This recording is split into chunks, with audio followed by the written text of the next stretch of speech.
OJ here. We're chilling at the Young Hollywood studio with the one and only Nelly. What's up, my man? How are you, man? I'm good? Good, man. Good to see you. It's good to see you. It's crazy. It's been a decade since Country Grammar. I mean, how crazy is it when you hear that you've now been in the game for a decade and you're on top still? It's beautiful, man. You know, it's definitely a blessing to be, first of all, to even be in the music business. You know, that's like a dream come true, you know, ever since a kid. But to be and to continuously to be successful after 10 years, you know, who knew? I was thinking about her, thinking about me, thinking about us, what we gon' be, open my eyes, yeah, it was only just a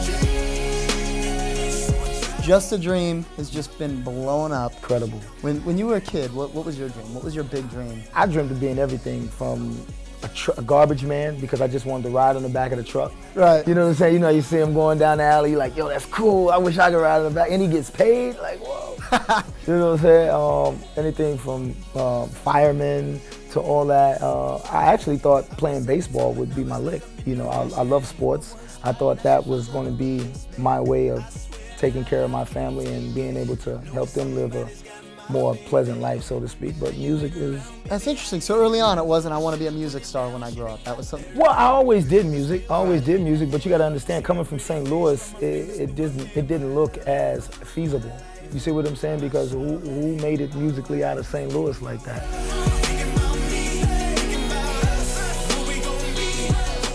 And what's your dream now? Now you've come so far.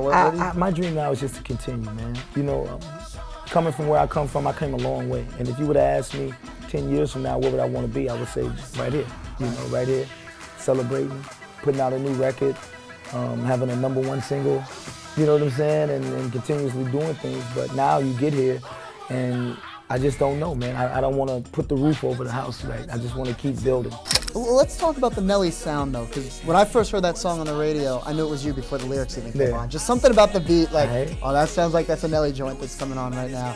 You know, Hot in Here, same thing. You hear that, you're in a club, like, you know right away what you got coming. How did you sort of create that? Not many people can do that. My fans allow me to be musically free, and I say that with confidence because they allow me to do Ride With Me, to do Over and Over with then you mix it up with that. You do that. You know what I'm saying? Dilemmas. Right. And now Just a Dream. They allow me to do those type of things, but they allow me to do Hot in Here's and Grills. Right. And Country Grammars and EIs. You know, so I have a very, very, very gracious fan base.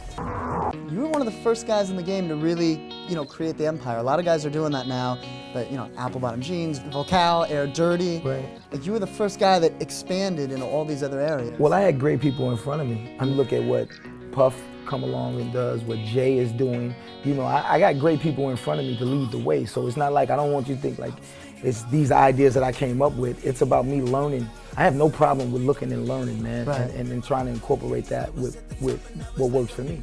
So I have great people in front of me, man, and they're great friends, you know. To be able to call Puff, to be able to call Russell and say, yo, you know, what do you think about this? Bounce ideas, that's a beautiful privilege that a lot of people don't have. You were saying earlier you're going to Bahamas soon, and like it sounds amazing, oh, Nelly's going to chill in Bahamas, but that's not the case. But it's a one-day trip, I'm in and out, you know what I'm saying? It's like, that's torture. You know what I'm saying? It's like you see the palm trees but can't touch them. It really is hard work. It's crazy. So a couple last things I want to touch upon, we'll let you get out of here. Cool. The evolution of the music business. The game has changed a lot over the last couple of years, but from when you started till now. It's a total black and white scenario. You know, so what's affected you the most, and what adjustments are you making to sort of... Well, you know, I'm kind of learning on the fly. Back in the day, you know, you put your single out, it goes to #1, you drop your album, it's all good. Right. You know, now, you know, you can get to #1 and it's still like, okay, you still got a lot more work to do. And it's just different, you know, it's more single driven. You do have your moments, I mean, because, you know, it is different for you, but at the end of the day, you got to keep going. Yep. You know, so, you know, we working, we out here. We at it. All right, last thing, and think about this one, because we're gonna hold it to this. So, if you had to describe Nelly in one word, what would that word be that just describes? Versatility.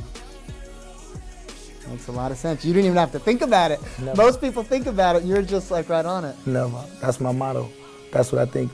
That's the key to longevity in any business. You see what I'm saying? Because evolution is, you know, it has to come. So, you know, it's up to you to be versatile and adjust. I know. Thanks for coming through, man. I really appreciate it. Thank you, Pimp. Thank you. Yeah.